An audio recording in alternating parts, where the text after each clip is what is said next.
গরু নিয়েই কাজ করি, আসলে জাত নিয়ে গরু নিয়ে আমরা কাজ করি। আমরা অনলাইনে আমাদের মূলত বিজনেস, আমরা কোনো হাটঘাটে গরু বিক্রি করি না, আমরা ব্যবসাটা আমাদের অনলাইনে।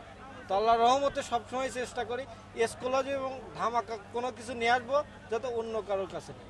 তো সেই লক্ষ্যে কিছু গরু নিয়ে আসছি, শুধু এইগুলাই না, আমার কাছে আরও উলবাড়ি পাকড়া আছে, আপনার হাসা আছে, রাজস্থানি গির আছে, আপনার এলবিনো যেটা মোষ বলা হয়, গাভী মোষটা আমার মনে হয় যে না এই মেলার মধ্যে কেউ দেখাইতে পারে না। আসলে এইগুলো হচ্ছে আপনার রাজস্থানের কাঁকড়া জাতের গরু, এর মূলত তৈরি হয়েছে রাজস্থান থেকে, ইন্ডিয়ান যে রাজস্থানে, সেখান থেকে এরা মনে করেন যে লালন পালন হয়ে বড় হয়েছে, ওখান থেকে মনে করেন যে গরুরা আমাদের কালেকশন করে নিয়ে আসে।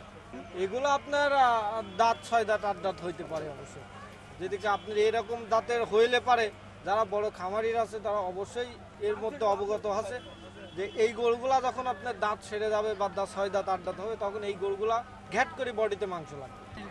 আসলে বিষয়টা কি ভাইয়া, এই 16 জেলা মিলে যে মেলাটা হয়েছে, আমাদের আপনার হচ্ছে ভাঙলা চাটমোহরে যে মিটিংটা হয়েছিল, সেখান থেকে আমাদের উদ্বুদ্ধ করা হয়েছে যে না, মেলার মাঠে গরু নিয়ে আসলে আপনার গরু বিক্রিও হবে এবং আপনি সঠিক দামটা পাবেন।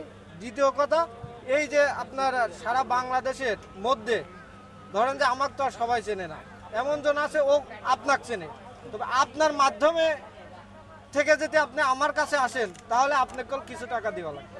তো সেই ক্ষেত্রে এখানে ঢাকার বা চিটাগাংয়ের বা সারা বাংলাদেশের যে ক্রেতা ভাইরা আসবে, সেখানে পরিচয় হয়ে গেলে সেই মাধ্যমটা দেওয়া লাগবে না।